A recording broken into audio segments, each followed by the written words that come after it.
Ce métier, je ne l'ai pas vraiment choisi. Je pense que c'est lui qui est venu à moi. Comme je l'ai dit à maintes reprises, je voulais être acteur. Acteur. Moi, je voulais être acteur. Moi, mon métier, à l'origine, c'est acteur. Comique de bas étage, mais comique quand même. Alors, je faisais rire les gens dans mon quartier, dans ma rue.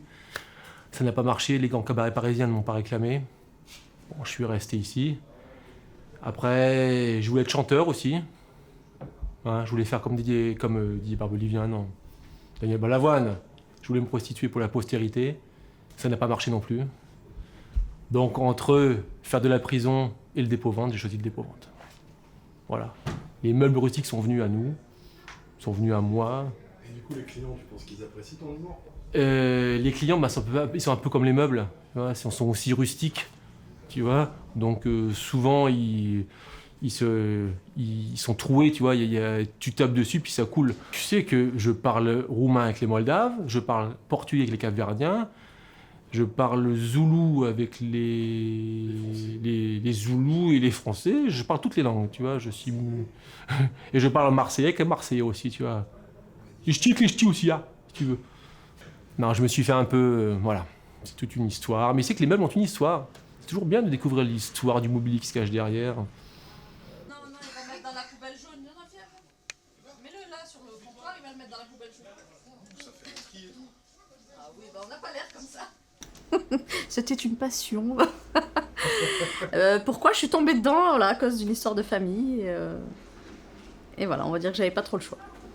Et donc, on est arrivé, on connaissait rien, et puis on a appris au fur et à mesure. Et ça fait plus de 20 ans. Bon, après, je suis tombé un peu dessus, un peu par hasard. Parce que j'étais, moi, à l'époque, quand je suis rentré... J'habitais Lille, quand je suis arrivé ici, j'étais livreur. En étant livreur, j'ai commencé à faire des livraisons pour l'ancien proprio, qui était mon patron, Perrine. Et par la suite, elle a eu un changement dans sa vie. Elle a rencontré quelqu'un qui avait une maison à Marbella, dans le sud de l'Espagne. Et un jour, elle est venue, elle m'a dit, bah écoute, je vais partir. Et je sais pas à qui vendre, est-ce que ça t'intéresse? Je me souviens que j'avais pas de thune, j'avais une BM. il y a un peu plus de 25 ans. Et j'ai dit, bah écoute, moi j'ai pas d'argent, mais je vais vendre ma voiture et puis je me démerde à droite à gauche. Et après, elle m'a dit, on s'arrange, tu me donneras petit à petit. Voilà. Là, j'ai atterri dans le dépôt-vente. Mais je connaissais rien. Je savais les livraisons, je savais faire des livraisons, tout ça. Mais après, vendre et acheter, c'est pas le même business que prendre un meuble et le livrer chez Madame Dupont. Ça n'a rien à voir. Là, il fallait toute une gestion, il fallait une compta, il fallait que ça soit carré, quoi. Il fallait un bilan annuel, il fallait plein de trucs. Moi, j'avais une micro-société de transport. Je bossais pas je bossais pas tellement, mais je bossais quand même un peu, tu vois. Puis, et après, en étant dans le dépôt-vente, j'ai commencé à... On va dire que ça m'a un peu cadré. Et après, je suis devenu sérieux. Et il y a 25 ans qui sont passés, franchement, on n'a pas eu... Il n'y a pas eu de répit. C'est une petite concurrence, mais ceux qui aiment chiner n'iront jamais à Ikea, n'iront jamais... On n'est pas dans le même... On n'est pas dans le même registre. Et il y a des fois, on vend du Ikea plus cher que chez Ikea. Mais ça, il ne faut pas le dire. Ça chute, hein. Ikea, c'est de la bonne concurrence pour nous. Ouais, c'est de la bonne concurrence Ikea pour nous parce que ils font vraiment pas le même business que nous. Mais par contre, ils ont des prix intéressants. Et quand les gens achètent chez Ikea, ils déposent leurs vieux meubles chez nous. Ikea, c'est de la bonne concurrence. Après, la concurrence directe, c'était l'autre dépôt-vente. J'avais plusieurs dépôt-ventes à l'époque. J'en avais 2. J'en avais un Arson. Je l'ai vendu à un pote à moi que lui, il a bien bossé aussi. Puis on s'appelle. C'est pas vraiment de la concurrence, je sais pas comment tu veux. Parce que de l'occasion, tout le monde ne fait pas de l'occasion. En fin de compte, à Nice, on était 2 ou 3 magasins à faire de l'occasion. Et comme on se connaît, Nice, c'est un village. Hein. Tout le monde connaît tout le monde. Allô, j'ai un frigo, j'ai une cliente qui a besoin d'un frigo. Ouais, bah écoute, tiens, fais l'avenir, j'en ai un, t'inquiète pas, je l'arrange. Que ça soit un frigo, un canapé. Ouais, Ali, t'as pas ça, est-ce que tu veux faire ça? Tu vois, franchement, on a toujours bossé ensemble et il y avait quand même une bonne ambiance. Franchement. Voilà, franchement, c'était. Pourtant, l'autre, il est à la Trinité. L'autre, il est à la Californie. Moi, je suis avenue Mal-au-Sénat, tu vois, ça faisait vraiment un triangle. Voilà, exactement. Ça passe tellement vite. Seulement ce que t'en penses, de mauvais ou pas bien. Je vais être franc, je les emmerde. Non, je vais être franc, je ne m'occupe pas de la concurrence. Ikea, tout ça. Non, nous, c'est notre planète, ça, Ikea. Nous, on fait des pauvres de quartier, dans le quartier. Les gens nous connaissent, ils viennent chez nous. Ikea, c'est... moi, j'ai pas un Suédois qui vient ici. Hein. Les Suédois, c'est mort. Les Zoulous, ça va, mais les Suédois, vous le Ouais, il y en a saurez, ne beaucoup. venez pas. Puis c'est pas le même prix, c'est pas le même prix. Quoique, on a une clientèle qui s'adresse à tout le monde. Hein. On a une clientèle qui vient de partout, qui est assez hétéroclite. Voilà. Qui est assez hétérogène. Motus. Voilà. Tu vois, j'ai fait les lettres. Thierry Beccaro, d'ailleurs, m'a reçu il y a pas longtemps. Et du coup, on peut avoir des gens de Vernier, de Trachel, comme de Monaco, Saint-Jean-Cap-Ferrat. Non, c'est assez quand même... on plaisante, mais on est quand même assez élargi, une zone géographique assez large. Après, les concurrences, pour en revenir à la question, chacun fait son business de son côté. Il n'y a pas de concurrence malsaine. Moi, le magasin, quand je l'ai trouvé, la première fois que je suis rentré, je l'ai trouvé magnifique parce que j'aime beaucoup les mansardes, moi. Puis beaucoup de clients m'ont dit que les mansardes, c'était... Ah, franchement, ça a énormément de charme. Que ce soit dans un appartement ou une maison, tu vois. Après, dans un dépôt-vente, et puis on n'a pas voulu changer la déco. On est resté vraiment rustique. Ancien, il y a des trous à droite, à gauche, il y a du béton, il n'y a pas de béton, il y a de la peinture, il n'y a pas de peinture. C'est vrai que j'aurais pu faire tout propre et tout carré, avec des bandes et tout. Puis ça aurait retiré un peu du charme du magasin quand tu viens chercher un truc un peu vieux, un peu d'occasion, un peu abîmé, un peu... Il fallait que tout le décor soit comme ça. Non, il aurait fallu un petit peu rénover, mais bon, c'était un peu compliqué. Toi, t'aurais voulu rénover. Ah oui, quand même. Moi, je viens ici depuis que je suis tout petit, tu sais, il m'a toujours fait rêver un petit peu le côté caserne d'Ali Baba, les monstres. Ah ouais, complètement, mais bon, je pense que il aurait fallu donner un petit coup de... Pas de jeune, mais un petit coup de... Voilà, de rafraîchir un petit peu. Mais oui, l'endroit fait bien le job. Il y a l'odeur qui va avec, de renfermer, il y a tout. Et ça va avec. À l'heure actuelle, m'évoque plutôt une ruine, quoi. Mais bon, à l'époque, non, c'était un ancien garage. C'était un garage, une carrosserie, il y a 50, 60 ans. Et après, c'est devenu un dépôt-vente dans les années 90. Puis on a perpétué la tradition. Après, bon, c'est un petit peu à l'ancienne. Hein. Si on regarde un peu la charpente, il suffit de regarder, de lever le nez. C'est comme les meubles, hein. C'est aussi rustique que les meubles. Mais on s'y sent bien. Le plus beau meuble, on a eu une commode... On a eu une commode boule, la maison boule. C'est 17e, je crois. Un très belle commode. Que je crois qu'on l'a vendu 10 000 €. Et c'était le plus gros... L'article le plus cher du magasin, ça a été ça. De toute, c'est marqueté, mais avec du laiton. C'est noir. Tu peux regarder sur Internet. C'est noir. C'est un meuble noir, marqueté avec du laiton. Et c'est travaillé. Après, il y a une patine dessus. Et c'est l'école Boule qui faisait ça, qui était un grand designer. Alors, j'ai eu un tableau avec une femme nue, mais en fin de compte avec une barbe.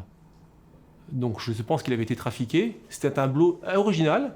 Vraiment, j'en avais jamais vu. Parce que des meubles, j'en ai vu, hein, des commodes, des frigos, des lave-vaisselle, des machines à laver. Mais un tableau avec une femme nue allongée et une barbe. Alors, je suis resté... Et on l'a bien vendu, hein. On l'a bien vendu, hein. Voilà, c'est la femme nue avec la barbe qui me restera à jamais gravée. Non, mais des gens qui vous confient leurs meubles et qui se mettent à chialer. Enfin, les gens sont hyper attachés, quoi. Donc on fait un peu de psychologie en même temps parce que faut leur expliquer qu'une commode qui pour eux ont de la valeur va être bradée à des prix. Donc j'ai pas là. Bonjour madame. J'ai pas là une histoire en particulier, mais enfin des trucs comme ça on en a eu. Ne pas poser de prix sur une valeur sentimentale. Ouais, c'est délicat, donc il faut expliquer, il faut y aller tranquillement vers la personne, lui expliquer que Explique-nous que quoi.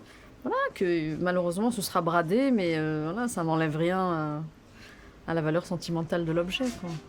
Donc c'est hyper. On a rencontré cette situation, mais je ne sais combien de fois, quoi. Donc il faut être un peu psy, quoi, dans la démarche. C'est pas juste prendre des meubles et les vendre.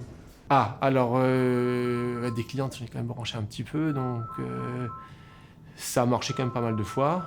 Qu'est-ce qui sonne? C'est mon téléphone. Mais je ne réponds pas. C'est un appel de New York qui me propose un taf, mais j'ai dit non. J'ai dit non. Ah oui, j'écoute. Non, il est au cabinet. Il est parti au cabinet, il est aux toilettes, ouais. À tout à l'heure. Et sinon, tu me dis la meilleure des rencontres. Bah, je sais pas. Bon, elle avait 19 ans, je crois. 19 ans et elle était un peu coquine quand même, faut le dire. Et bah, ça s'est bien passé. Mais ça a duré 2 ou 3 fois. Faut pas le dire à ma femme, bien sûr. Ça restera entre nous, hein. Bon, ça restera dans le. Non, après les clientèles, trêve de plaisanterie, les clientèles, on a tellement un panel assez large. Pas une petite famille qui t'a tout fait à un moment, un truc. Ouais, non, moi j'ai un cœur de pierre. Mais il y a quand même des gens. Non, je serais pas dit avec tout le monde. La semaine dernière, j'ai eu des gens. Ils savaient qu'on allait peut-être partir. Ils avaient les larmes aux yeux. Ah, monsieur Michael, qu'est-ce que vous allez faire? Qu'est-ce que tu vas devenir? Qu'est-ce que tu vas faire? Non, moi je suis gardé un bon contact avec tout le monde. Non, tous les gens ils me touchent plus ou moins. Il y a des gens qui me touchent plus que d'autres. Tant que ça reste la femme des autres.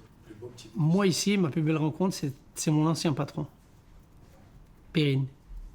Une fille super sympa. Elle était venue seule. C'est elle qui a fait le dépôt-vente. C'était venu un peu à l'arrache, t'as vu. Ils sont venus débarquer de Paris, ils connaissaient personne, et après ils ont fait le dépôt-vente. Et c'est vraiment une personne très simple, très directe déjà. Voilà. Mais adorable, avec un grand cœur. Vraiment, ça, c'est ma plus belle rencontre ici dans le magasin. Après, j'ai rencontré d'autres personnes, bien sûr. Des gens sympas, des antiquaires, des brocanteurs, des gens très gentils avec qui on a bossé. Mais elle a quand même une petite place à part. Est-ce que tu penses que tu vas manquer à tes clients? Ça, c'est à eux qu'il faut leur demander. Lesquels vont te manquer le plus? C'est à eux qu'il faut leur demander, mais dans l'ensemble, oui, je crois qu'on va leur manquer, ouais. Il y a de grandes chances, ouais. Quand j'ai dit aux voisins que je partais, il y en a un il y a une boutique et tout, il m'a dit, moi, tu pars, je pars. Je dis, pas à ce point-là, quand même. Il m'a dit, non, je te jure, tu pars, je pars. Après, eux, les filles, bon, Gilles, après, les filles, les filles, franchement, ils sont malheureux. Je sais que c'est comme ça, mais qu'est-ce que tu veux faire?